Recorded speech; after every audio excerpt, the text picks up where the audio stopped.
ज्ञान के चंदन से महकी जीवन फुलवारी है। ज्ञान के चंदन से महकी जीवन फुलवारी है। आपकी शिक्षाएं बाबा हमको लगती प्यारी है, लगती प्यारी है। ज्ञान के चंदन से महकी जीवन फुलवारी है। ज्ञान के चंदन से महकी जीवन फुलवारी है।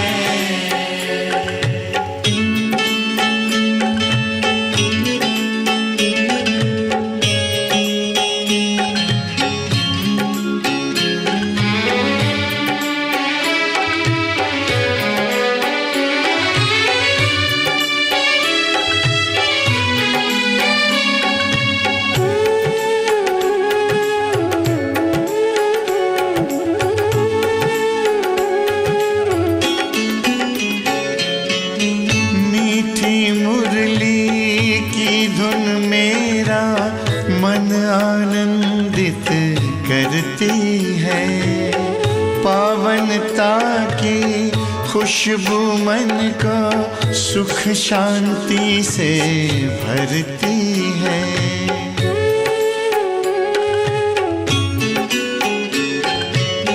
मीठी मुरली की धुन मेरा मन आनंदित करती है, पावनता की खुशबू मन को सुख शांति से भरती है।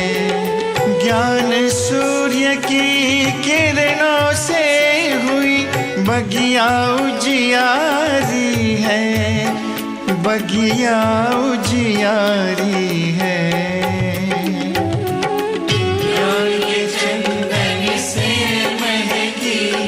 जीवन फुलवारी है। ज्ञान के चंदन से महकी जीवन फुलवारी है।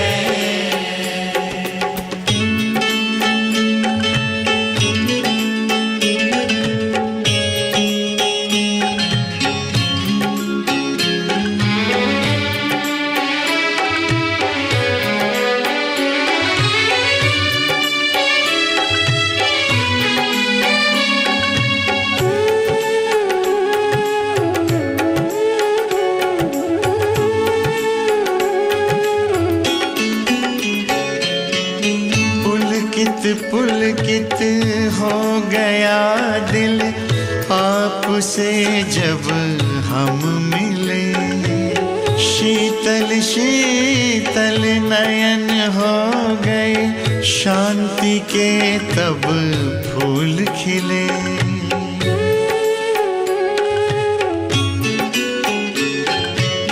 पुलकित पुलकित हो गया दिल आपसे जब हम मिले, शीतल शीतल नयन हो गए, शांति के तब फूल खिले। गुण शक्ति की बेल लताएं प्यार से सींची क्यारी है, प्यार से सींची क्यारी है। चंदन से महकी जीवन फुलवारी है। ज्ञान के चंदन से महकी जीवन फुलवारी है। ओम शांति। ये कलियुगी दुनिया आज विकारों की अग्नि में जल रही है, इसलिए इसे तमो प्रधान दुनिया कहते हैं। इसे शास्त्रों में विषय वैतरणी नदी कहते हैं। और बाबा इसी विषय वैतरणी नदी से हमें निकाल के क्षीर सागर में ले जाने के लिए आए हैं। हमारे अंदर की क्रोध की, काम की, लोभ की अग्नि को बुझाने आए हैं। और इस अग्नि को बुझाकर हमारे इन स्थूल अंगों को और सूक्ष्म अंगों यानी मन को, बुद्धि को, संस्कारों को भी शीतल बनाने आए हैं। और जैसे जैसे आत्मा शीतल होती जाती है, उसका व्यवहार, उसकी वाणी, उसके कर्म अपने आप ही आत्माओं को सुख देने लगते हैं। शांति की किरणें अपने आप ही उसकी मनसा द्वारा प्रवाहित होने लगती हैं।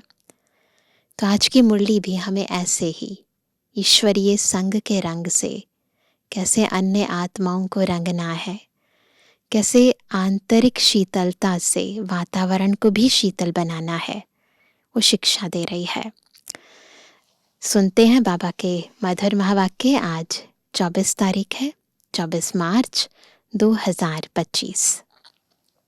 मीठे बच्चे, यह ज्ञान तुम्हें शीतल बनाता है। इस ज्ञान से काम, क्रोध की आग खत्म हो जाती है। भक्ति से वह आग खत्म नहीं होती है ना। भले कहते हैं भक्ति मार्ग में क्रोध अच्छा नहीं है, काम विकार है, पर अग्नि तो शांत नहीं होती ना। प्रश्न है, याद में मुख्य मेहनत कौन सी है? उत्तर है, बाप की याद में बैठते समय देह भी याद न आए। आत्म अभिमानी बन बाप को याद करो, यही मेहनत है। इसमें ही विघ्न पड़ता है, क्योंकि आधा कल्प देह अभिमानी रहे हो। भक्ति माना ही देह की याद। ओम शांति। तुम बच्चे जानते हो, याद के लिए एकांत की बहुत जरूरत है। जितना तुम एकांत व शांत में बाप की याद में रह सकते हो, उतना झुंड में नहीं रह सकते हो। स्कूल में भी बच्चे पढ़ते हैं तो एकांत में जाकर स्टडी करते हैं। इसमें भी एकांत चाहिए। घूमने जाते हो तो उसमें भी याद की यात्रा मुख्य है। पढ़ाई तो बिल्कुल सहज है, क्योंकि आधा कल्प माया का राज्य आने से ही तुम देह अभिमानी बनते हो। पहला पहला शत्रु है देह अभिमान। पहला शत्रु यही है। जैसे ही बॉडी कॉन्शियसनेस में आते हैं ना, तो उसके बाद काम, क्रोध, लोभ, मोह, अहंकार, ऑटोमेटिकली सारे विकार आने लग जाते हैं। तो पहली स्टेप जो होता है वो है बॉडी कॉन्शियसनेस, है ना। उसके बाद भी उसका अहंकार, पहले भान फिर अभिमान। तो बाबा कहते हैं कि पहला पहला शत्रु है देह अभिमान। बाप को याद करने के बदले देह को याद कर लेते हैं। इसको देह का अहंकार कहा जाता है। यहाँ तुम बच्चों को कहा जाता है आत्म अभिमानी बनो। इसमें ही मेहनत लगती है। अब भक्ति तो छूटी, भक्ति होती ही है शरीर के साथ। तीर्थों आदि पर शरीर को ले जाना पड़ता है। दर्शन करना है, यह करना है, शरीर को जाना पड़े। यहाँ तुमको यही चिंतन करना है कि हम आत्मा है, हमको परम पिता परमात्मा बाप को याद करना है। बस जितना याद करेंगे तो पाप कट जाएंगे। भक्ति मार्ग में तो कभी पाप कटते नहीं हैं। कोई बूढ़े आदि होते हैं तो अंदर में यह वहम होता है, हम भक्ति नहीं करेंगे तो नुकसान होगा, नास्तिक बन जाएंगे, है ना। भक्ति की जैसे आग लगी हुई है और ज्ञान में है शीतलता। इसमें काम क्रोध की आग खत्म हो जाती है। भक्ति मार्ग में मनुष्य कितनी भावना रखते हैं, मेहनत करते हैं। समझो बद्रीनाथ पर गए, मूर्ति का साक्षात्कार हुआ, फिर क्या होगा? झट भावना बन जाती है। फिर बद्रीनाथ के सिवाय और कोई की याद बुद्धि में नहीं रहती। आगे तो पैदल जाते थे। पुराने जमाने में मेजॉरिटी लोग यात्राओं पर जाते थे ना, पैदल जाते थे। बाप कहते हैं मैं अल्पकाल के लिए मनोकामना पूरी कर देता हूं। किसी की भी आराधना करें, परंतु याद तो भगवान को ही कहते हैं ना, भगवान समझते हैं ना उस देवी देवता को भी। परंतु बाबा फिर भी, जाने ना जाने, पर बाबा फिर भी बच्चों की मनोकामना पूरी कर देते हैं। साक्षात्कार कराता हूं, बाकी मैं इनसे मिलता नहीं हूं। मेरे बगैर वर्षा थोड़ी मिलेगा। वर्षा तो तुमको मेरे से ही मिलना है ना। यह तो सभी देहधारी हैं। वर्षा एक ही बाप रचता से मिलता है। बाकी जो भी है जड़ अथवा चैतन्य, वह सारी है रचना। तो रचना से वर्षा नहीं मिलता। बाबा भावना के बदले उनकी अल्पकाल मनोकामनाएं भली पूरी कर दें, साक्षात्कार भले करा दें, परंतु वर्षा नहीं मिल सकता जब तक बाबा से सम्मुख ना मिले। बाबा जो है जैसा है और हम जो हैं जैसे हैं, उस स्थिति में रहकर बाबा को याद ना करें। रचना से कभी वर्षा मिल ना सके। पतित पावन एक ही बाप है। कुमारियों को तो संग दोष से बहुत बचना है। बाप कहते हैं इस पतित पने ने तुम आदि मध्य अंत, इस पतित पने से तुम आदि मध्य अंत दुख पाते हो। बाबा बता रहे हैं, है ना, ताकि गलती ना करें हम। अभी सब है पतित, तुम्हें अभी पावन बनना है। निराकार बाप ही आकर तुमको पढ़ाते हैं। ऐसे कभी नहीं समझो कि ब्रह्मा पढ़ाते हैं। सबकी बुद्धि शिव बाबा तरफ रहनी चाहिए। शिव बाबा इन द्वारा पढ़ाते हैं। बुद्धि कहाँ रहे? ऊपर। तुम दादियों को भी पढ़ाने वाला शिव बाबा है, साकार मुरली है ना। उनकी क्या खातिरी करेंगे? तुम शिव बाबा के लिए अंगूर आम ले आते हो। शिव बाबा कहते हैं, क्या कहेंगे बाबा? मैं तो अभोक्ता हूं। तुम बच्चों के लिए ही सब कुछ है। बाबा देता ही है, लेता हमसे कुछ नहीं है।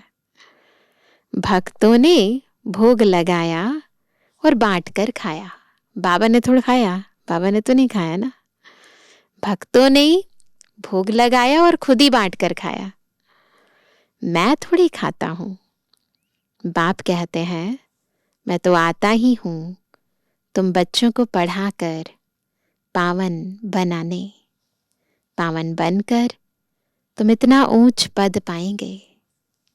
मेरा धंधा यह है। कहते ही हैं शिव भगवानुवाच। ब्रह्मा भगवानुवाच तो कहते नहीं है, ब्रह्मावाच भी नहीं कहते हैं ना। ब्रह्मा भगवान नहीं है और ब्रह्मावाच भी नहीं कहते हैं, क्योंकि बोला किसने? बोलने वाली आत्मा तो परमात्मा है ना। भल यह भी मुरली चलाते हैं, परंतु हमेशा समझो शिव बाबा चलाते हैं। किसी बच्चे को अच्छा तीर लगाना होगा तो खुद प्रवेश कर लेंगे। ज्ञान का तीर तीखा गाया जाता है ना। साइंस में भी कितनी पावर है। बॉम्ब्स आदि का कितना धमाका होता है। तुम कितनी साइलेंस में रहते हो। साइंस पर साइलेंस विजय पाती है। तुम इस सृष्टि को पावन बनाते हो। पहले तो अपने को पावन बनाना है, ड्रामा अनुसार पावन भी बनना ही है। इसलिए विनाश भी नूंधा हुआ है। ड्रामा को समझकर बहुत हर्षित रहना चाहिए। ड्रामा एक ऐसा ज्ञान है, कैसी भी परिस्थिति में हो, अगर ड्रामा याद आ गया तो चेंज हो जाएगा मूड, है ना। तो हर्षित रहना चाहिए। अभी हमको जाना है शांति धाम। बाप कहते हैं वह तुम्हारा घर है।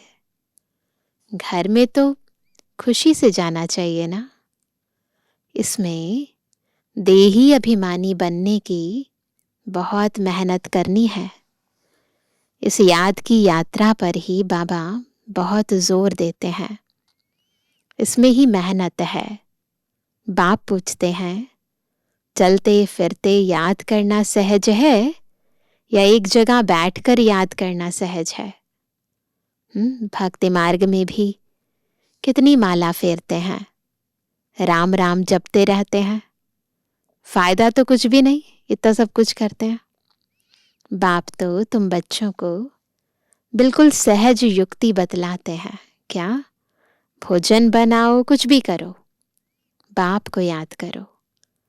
भक्ति मार्ग में श्रीनाथ द्वारे में भोग बनाते हैं, मुंह को पट्टी बांध देते हैं, जरा भी आवाज ना हो। वह है भक्ति मार्ग। उसमें हर चीज स्थूल है ना।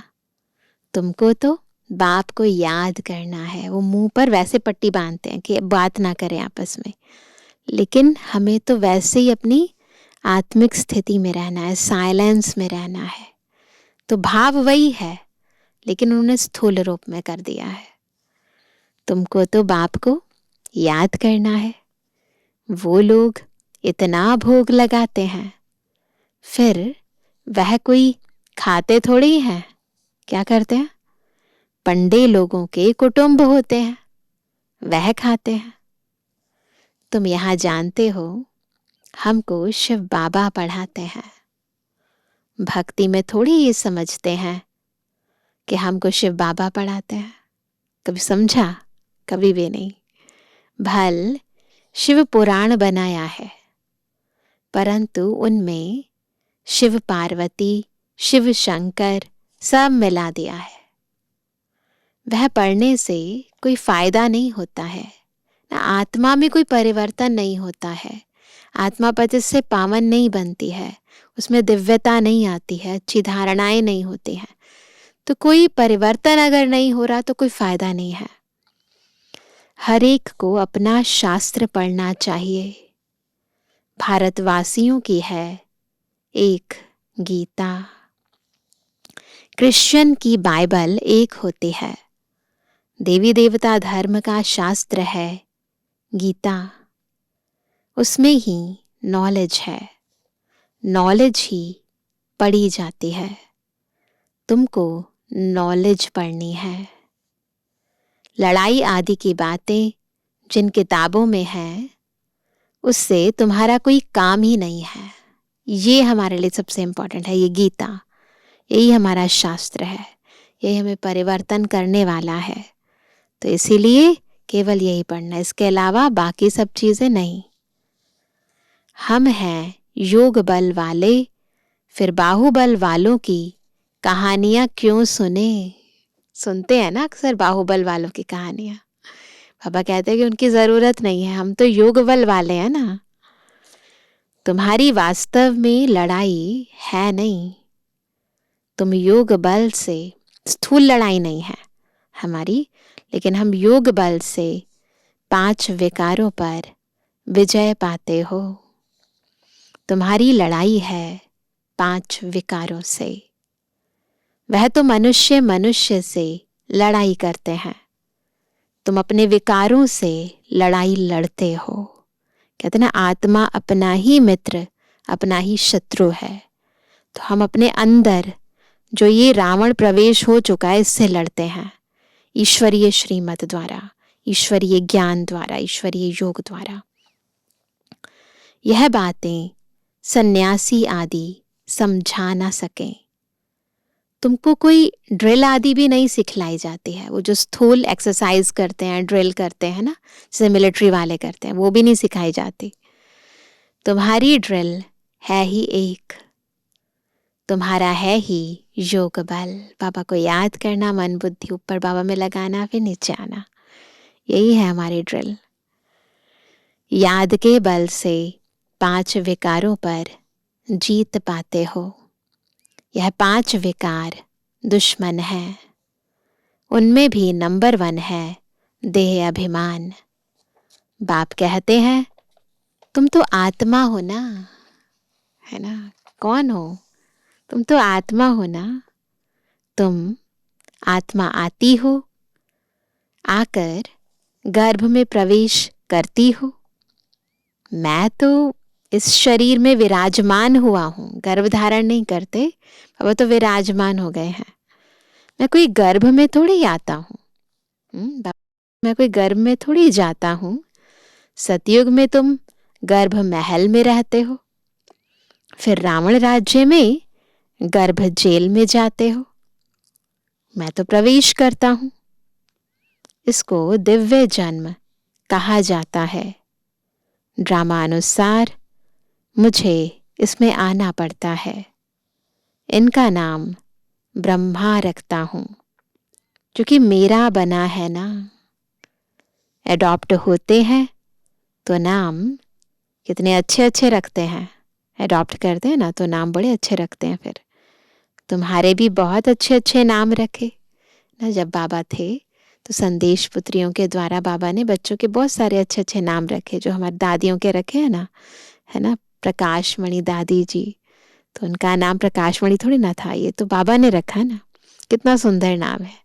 शांतामणि दादी जी, मनोहर इंदिरा दादी जी, कितने अच्छे अच्छे नाम ये बाबा ने रखे संदेश पुत्रियों द्वारा। तो लिस्ट बड़ी वंडरफुल आई थी संदेशी द्वारा। बाबा को सब नाम थोड़ी याद है। नाम से तो कोई काम नहीं, शरीर पर नाम रखा जाता है ना। अब तो बाप कहते हैं अपने को आत्मा समझो, बाप को याद करो। बस तुम जानते हो हम पूज्य देवता बनते हैं, फिर राज्य करेंगे, फिर भक्ति मार्ग में हमारे ही चित्र बनाएंगे। देवियों के बहुत चित्र बनाते हैं, आत्माओं की भी पूजा होती है। मिट्टी के सालिग्राम बनाते हैं, फिर रात को तोड़ डालते हैं। देवियों को भी सजाकर पूजा कर फिर समुद्र में डाल देते हैं। बाप कहते हैं मेरा भी रूप बनाकर खिला पिला कर फिर मुझे कहते हैं ठिक्कर भित्तर में है। एक तरफ इतनी पूजा करेंगे, फिर कहेंगे सब जगह है, ठिक्कर में है, भित्तर में है, कण कण में है। सबसे दुर्दशा तो मेरी करते हैं। तुम कितने गरीब बन गए हो ना। क्यों गरीब बने? बाबा की, सृष्टि के क्रिएटर की इतनी ज्यादा अवज्ञा करते हैं, है ना। गरीब ही फिर ऊंच पद पाते हैं, साहूकार मुश्किल उठाते हैं। बाबा भी साहूकारों से इतना लेकर क्या करेंगे। यहाँ तो बच्चों के बूंद बूंद से यह मकान आदि बनते हैं। कहते हैं बाबा हमारी एक ईंट लगा दो। समझते हैं रिटर्न में हमको सोने चांदी के महल मिलेंगे। वहां तो सोना ढेर रहता है, सोने की ईंटें होंगी तब तो मकान बनेंगे। तो बाप बहुत प्यार से कहते हैं मीठे मीठे बच्चों अब मुझे याद करो। अब नाटक पूरा होता है। बाप गरीब बच्चों को साहूकार बनने की युक्ति बताते हैं। मीठे बच्चे, तुम्हारे पास जो कुछ भी है ट्रांसफर कर दो, बाबा को दे दो। कहते थे ना, तेरा तुझको अर्पण, तो कर दो। यहाँ तो कुछ भी रहना नहीं है। यहाँ जो ट्रांसफर करेंगे वह नई दुनिया में तुमको 100 गुना होकर मिलेगा। बाबा कुछ मांगते नहीं हैं, वह तो दाता है। यह युक्ति बताई जाती है, ऐसा थोड़ी ना बाबा ले लेते हैं, नहीं, निमित्त बनकर कार्य करते हैं ना हम, तो बाबा उस निमित्त भाव का ही भाड़ा दे देते हैं हमें। तो यहाँ पर हमें ट्रस्टी होकर रहना है, बाबा को मालिक बनाना है। यहाँ तो सब मिट्टी में मिल जाना है। कुछ ट्रांसफर कर देंगे तो तुमको नई दुनिया में मिलेगा। इस पुरानी दुनिया के विनाश का समय है, यह कुछ भी काम में नहीं आएगा। इसलिए बाबा कहते हैं, घर घर में यूनिवर्सिटी कम हॉस्पिटल खोलो, जिससे हेल्थ और वेल्थ मिलेगी। यही मुख्य है। बचाते घर घर में बाबा के घर हो जाए, गीता पाठशालाएं खुल जाएं। बाबा ने कहा था एक बार, गली गली में सेंटर होगा।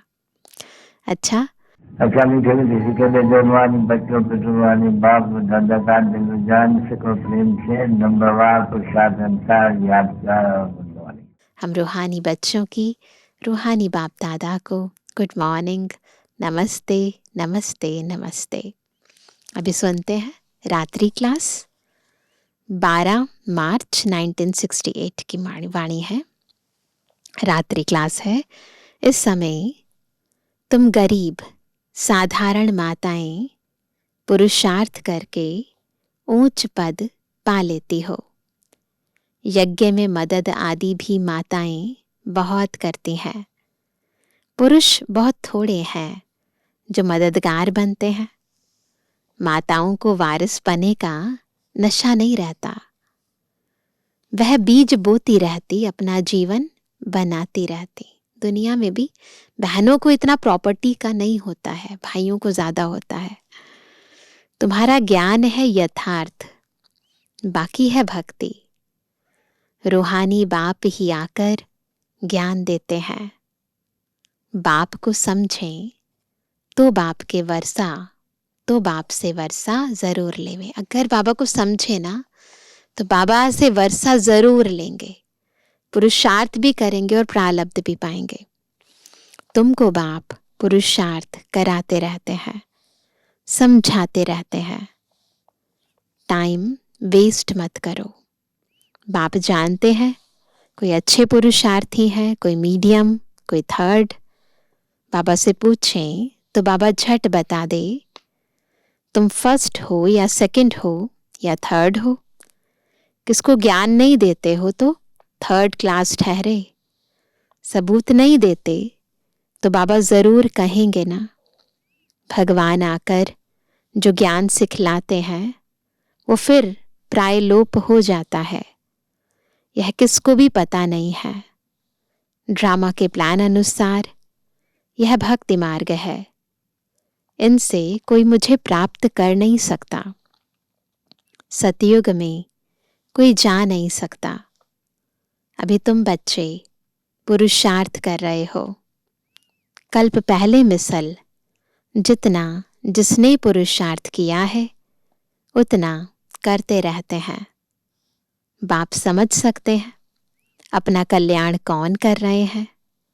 बाप तो कहेंगे रोज इन लक्ष्मी नारायण के चित्र के आगे आकर बैठो।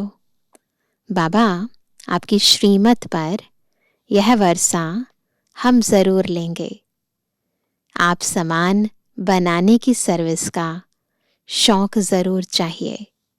सेंटर्स वालों को भी लिखता हूँ, इतने वर्ष पढ़े हो, किसको पढ़ा नहीं सकते हो तो बाकी पढ़े क्या हो। कई बार बाबा कहते हैं अगर दूसरे को समझा नहीं सकते तो इसका मतलब खुद भी समझे नहीं हो। तो बाबा कहते बाकी पढ़े क्या हो। बच्चों की उन्नति तो करनी चाहिए ना। बुद्धि में सारा दिन सर्विस के ख्याल चलने चाहिए। तुम वानप्रस्थी हो ना। वानप्रस्थियों के भी आश्रम होते हैं, वानप्रस्थियों के पास जाना चाहिए। मरने के पहले लक्ष्य तो बता दो। वानप्रस्थी होते, दुनियावी वानप्रस्थी।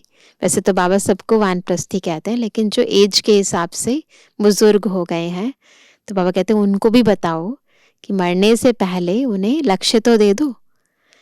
वाणी से परे तुम्हारी आत्मा जाएगी कैसे? पतित आत्मा तो जा ना सके। भगवान वाच माम एकम याद करो तो तुम वानप्रस्थ में चले जाएंगे, असली वानप्रस्थ में, वाणी से परे। बनारस में भी सर्विस ढेर है। बहुत साधु लोग काशीवास के लिए वहां रहते हैं। सारा दिन कहते रहते हैं शिव काशी विश्वनाथ गंगा। तुम्हारे अंदर में सदैव खुशी की ताली बजती रहनी चाहिए। कौन सी ताली बजाएंगे? खुशी की ताली। स्टूडेंट हो ना, सर्विस भी करते हैं, पढ़ते भी हैं। बाप को याद करना है, वर्षा लेना है। हम अब शिव बाबा के पास जाते हैं। यह मन मना भाव है, परंतु बहुतों को याद रहती नहीं है। झरमुई झगमुई करते रहते। मूल बात है याद की। याद ही खुशी में लाएगी। सभी चाहते तो हैं कि विश्व में शांति हो। बाबा भी कहते हैं उन्हें समझाओ कि विश्व में शांति अब स्थापन हो रही है। जो चाहते हैं ना शांति हो जाए, पीस समिट करते हैं, पीस के लिए कॉन्फ्रेंसेस करते हैं, तो उन्हें समझाओ। इसलिए बाबा लक्ष्मी नारायण के चित्र को जास्ती महत्व देते हैं। बोलो यह दुनिया स्थापन हो रही है, मतलब जिस दुनिया में इनका राज्य था वो दुनिया स्थापन हो रही है, जहाँ सुख शांति पवित्रता सब था। सभी कहते हैं विश्व में शांति हो। प्राइज भी बहुतों को मिलती रहती है। वर्ल्ड में पीस स्थापन करने वाला तो मालिक होगा ना, विश्व का मालिक होगा ना। इन्हों के राज्य में विश्व में शांति थी। एक भाषा, एक राज्य, एक धर्म था। बाकी सभी आत्माएं निराकारी दुनिया में थीं। ऐसी दुनिया किसने स्थापन की थी? पीस किसने स्थापन की थी? फॉरेनर्स भी समझेंगे यह पैराडाइज था। बाइबल में भी लिखा ना पैराडाइज। इन्हों का राज्य था। वर्ल्ड में पीस तो अब स्थापन हो रही है। बाबा ने समझाया था प्रभात फेरी में भी, यह लक्ष्मी नारायण का चित्र निकालो जो सभी के कानों में आवाज पड़े कि यह राज्य स्थापन हो रहा है। नरक का विनाश सामने खड़ा है। यह तो जानते हैं, ड्रामा अनुसार शायद देरी है। ये साकार मुरली में बाबा ने कहा था कि देरी है, अभी देरी नहीं है।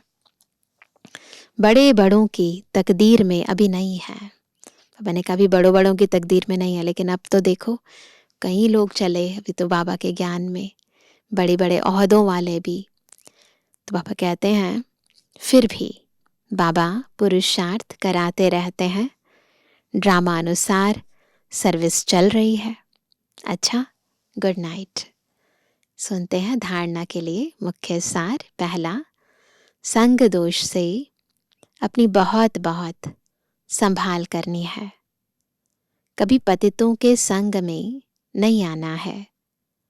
साइलेंस बल से इस सृष्टि को पावन बनाने की सेवा करनी है। दूसरा, ड्रामा को अच्छी तरह समझकर हर्षित रहना है। अपना सब कुछ नई दुनिया के लिए ट्रांसफर करना है। वरदान है बाप द्वारा सफलता का तिलक प्राप्त करने वाले सदा आज्ञाकारी दिल तख्त नशीन भवा। कैसे बनेंगे दिल तख्त नशीन?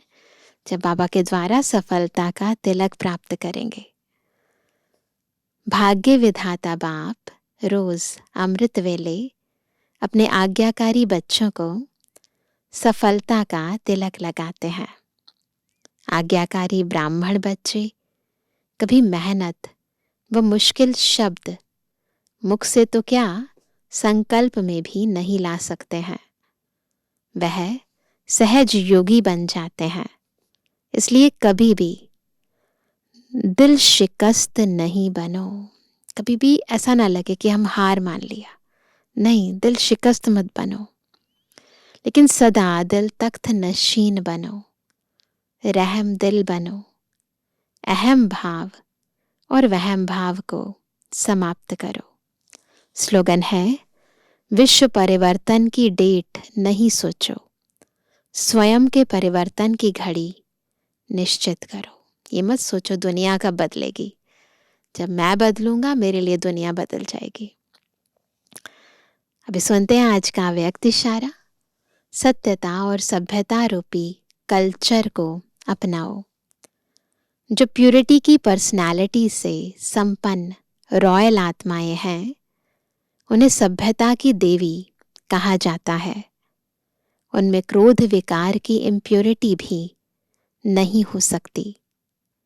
क्रोध का सूक्ष्म रूप ईर्ष्या, द्वेष, घृणा भी अगर अंदर में है तो वह भी अग्नि है, जो अंदर ही अंदर जलाती है।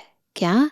केवल क्रोध नहीं, परंतु क्रोध के सूक्ष्म रूप ईर्ष्या, द्वेष, घृणा, ये भी क्या करते हैं? अंदर ही अंदर आत्मा को जला देते हैं। बाहर से लाल पीला नहीं होता है, बाहर से देखने में नहीं होता, लेकिन काला होता है। तो अब इस कालेपन को समाप्त कर सच्चे और साफ बनो। अंदर से विकारों का ये झूठपन है, ये जो मैलापन है, इसको सदा काल के लिए खत्म कर दो। अच्छा, ओम शांति।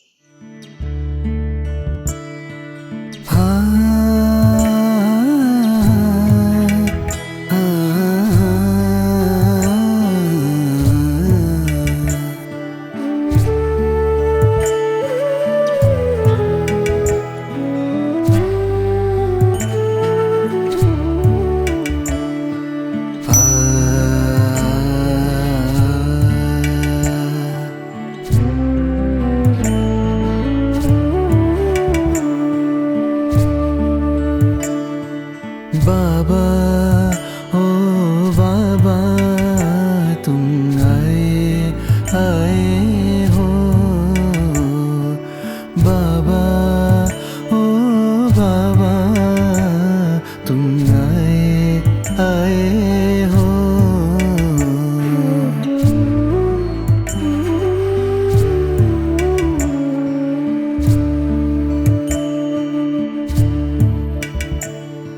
हम तो थे अंधेरों में,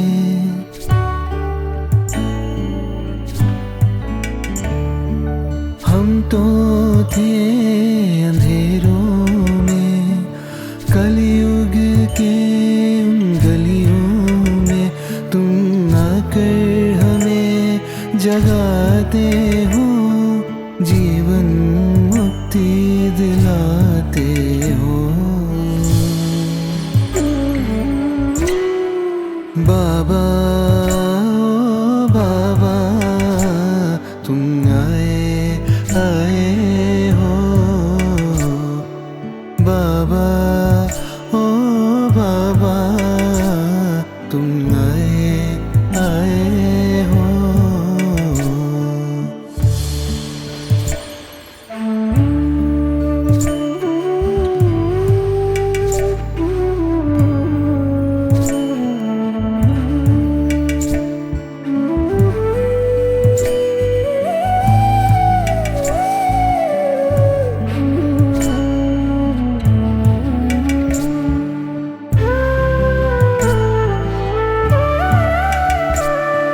ज्ञान तुमसे मिला है जो,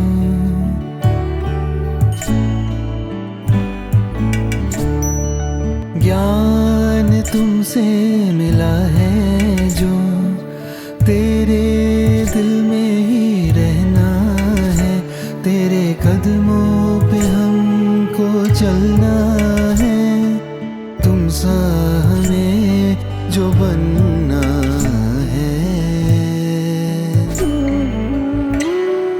बाबा ओ बाबा तुम आए हो, शुक्राना शुक्राना तुम आए हो।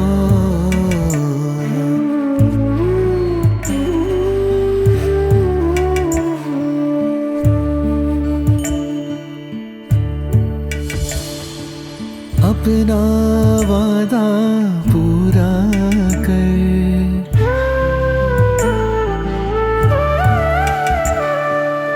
अपना वादा पूरा कर, तुम कलयुग में आते हो, सतयुग को फिर से लाने तुम राजयोग सिखाते हो। बाबा ओ बाबा तुम आए हो, शुक्राना